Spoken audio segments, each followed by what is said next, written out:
emprendedor y echado pa'lante, con las compitas del aguante, sonriente, porque a pesar de la dificultad de la universidad, jodemos a la autoridad y sobra esperanza. La rebelión desde la plaza, che, avanza, la masa no será más mansa. Acá se construye la nueva Colombia con fútbol popular y confianza. Esta es la alianza de las 5 Jotas contra las 5 P's que se afianza. Jóvenes, joviales, jodidos, juramos enjuiciar al puerto plutócrata, el puro, la plata y la panza. Porque lee, te ubica, tú publica que el rector invita al estreno de la educación pública en Colombia, la película.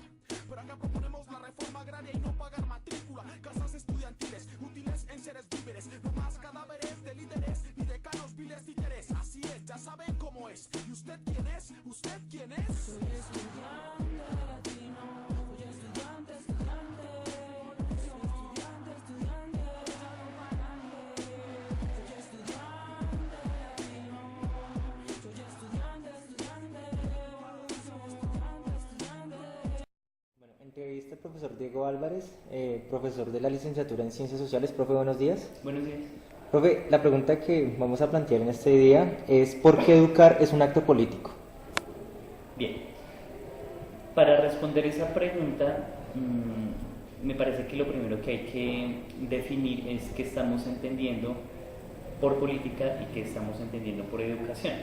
Porque el asumir esos dos escenarios o esas dos esferas como si fuesen dos universos separados, de entrada tiene algo implícito, y es que se está entendiendo la política como un ejercicio casi que institucional, muy asociado a lo que puede hacer un Estado en términos de burocracia, en términos de instituciones, y cómo eso puede influir, digamos, dinámicas propias de la escuela. Pero, digamos, yo no estaría cómodo con una definición tal de política, ¿sí? Yo entiendo, digamos, más desde una perspectiva Foucaultiana, la política como una forma de expresar relaciones de poder, ¿sí? Y en ese mismo escenario, suponer que hay alguna esfera social abstraída de las relaciones de poder es una completa utopía. O sea, estamos atravesados todo el tiempo por relaciones de poder, ejercemos el poder, nos resistimos al poder, y en ese orden de ideas, pues la educación precisamente sería un acto profundamente político en cuanto a ejercicio de poder, más allá digamos, de un escenario, por decirlo, y esto ya sería, digamos, una clasificación de la que echaría mano, por ejemplo, de los análisis planteados por Deleuze y Guattari, de la diferencia entre una política global, digámoslo así, algo molar, y la diferencia con algo molecular, una micropolítica, digámoslo así. O sea, yo no hago esa diferencia entre macropolítica y micropolítica, sino me siento más cómodo leyendo desde esa perspectiva, como les señalé hace un rato, la política como ejercicio de poder. Entonces, teniendo en cuenta eso, yo quisiera plantearme esa pregunta más desde el escenario de cómo se ejerce el poder en la escuela y qué efectos tiene ese ejercicio de poder en las condiciones actuales, ese ejercicio de poder, qué tipo de subjetividades está produciendo, y en términos de resistencia también, qué alternativas se están presentando frente a esos ejercicios de poder, ¿sí? Porque también una condición necesaria para que se pueda ejercer el poder, y aquí me remito otra vez a Foucault, es la existencia de la libertad, ¿sí? O sea, tiene que existir libertad para que podamos hablar de un escenario de ejercicio de poder. Si no existe, pues no sería una relación de poder, sino de dominación o de otra cosa. En ese orden de ideas, creo yo que es mucho más fructífero pensarse en la educación. O sea, la educación es un acto político en tanto que se ejerce un poder desde determinados sujetos que han sido configurados históricamente a partir de unos saberes y a partir precisamente de esas relaciones de poder que hacen que tengan unas características específicas en la actualidad, y sería pues adecuado pensarse cuáles son las características de esas subjetividades que se producen en el marco de esos ejercicios de poder en el escenario de la escuela aquí en Colombia y actualmente frente a todo lo que está sucediendo. Ok, profe. Otra pregunta así muy puntual. ¿Cuál sería la actitud política de los estudiantes de licenciaturas de la Gran Colombia? Bien, dando continuidad a lo que venía mencionando anteriormente, la actitud política tendría que ser, en un primer momento, reconocer cuáles son las estrategias discursivas a partir de las cuales se están configurando las subjetividades en el marco de la escuela. Desde dónde se están dictando, cuáles son los discursos imperantes y si existe una necesidad imperiosa de resistirse a esas formas de ser, digamos, dictadas por unos discursos hegemónicos en un orden neoliberal, en un orden globalizador, en un orden que quiere acercar la escuela a las lógicas empresariales. Es un primer ejercicio político, dirían también Hart y Negri, la identificación del enemigo.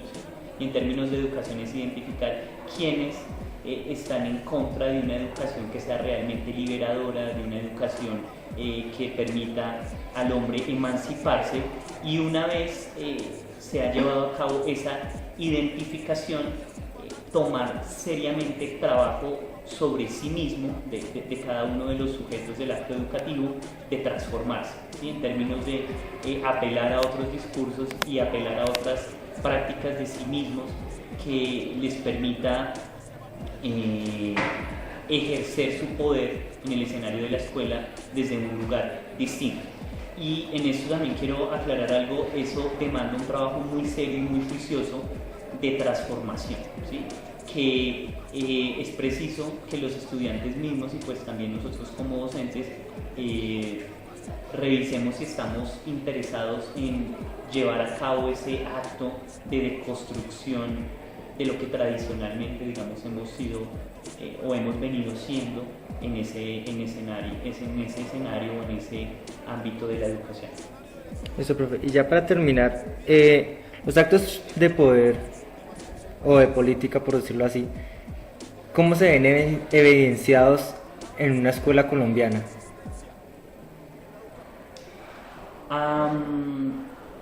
Es importante, digamos, llevar a cabo unas aclaraciones allí, y de paso pues quisiera mencionar algo que pues, es una crítica común que se hace, ¿cierto?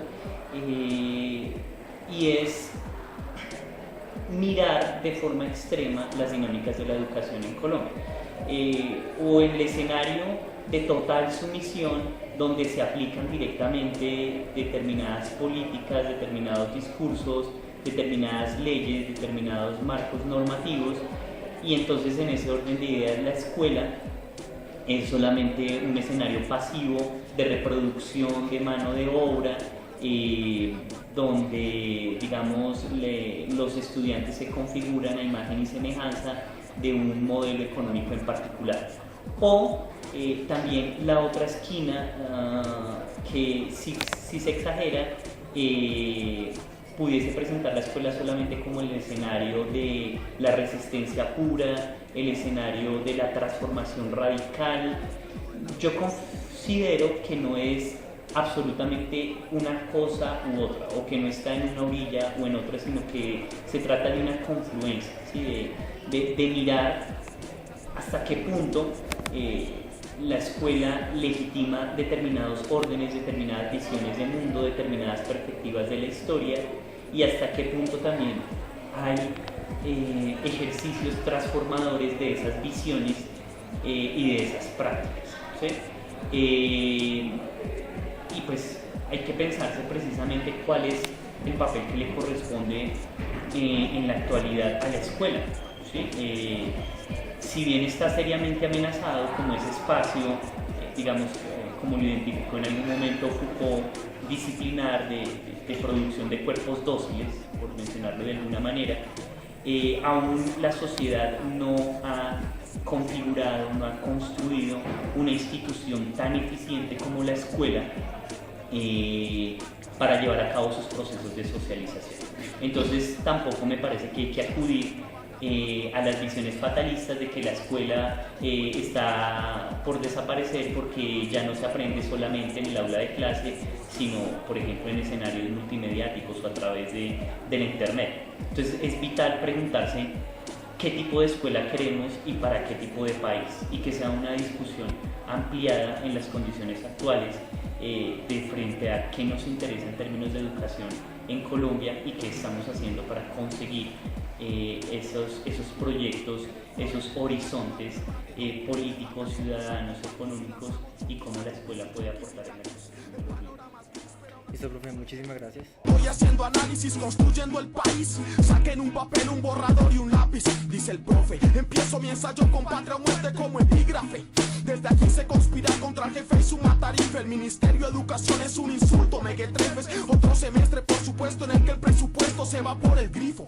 ¿Para qué la educación el acertijo? Nuestros profesionales superan las expectativas del mercado, un recto fijo. Como pensar no está de moda, ni tampoco 20 quieren cerrar esto fijo. Pero al igual que las compitas feministas, yo grito, yo elijo y exijo educación, trabajo y regocijo.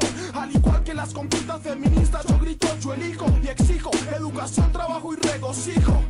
Educación, trabajo y regocijo. Simón Bolívar dijo: un pueblo ignorante es instrumento ciego de su propia destrucción. Camilo Torres dijo: el compromiso revolucionario del estudiante y el estudiante debe llevarla hasta sus últimas consecuencias. Organizaciones estudiantiles, un abrazo de camaradería y resistencia. En la educación está la salida, compa. Así es. ¡Pum!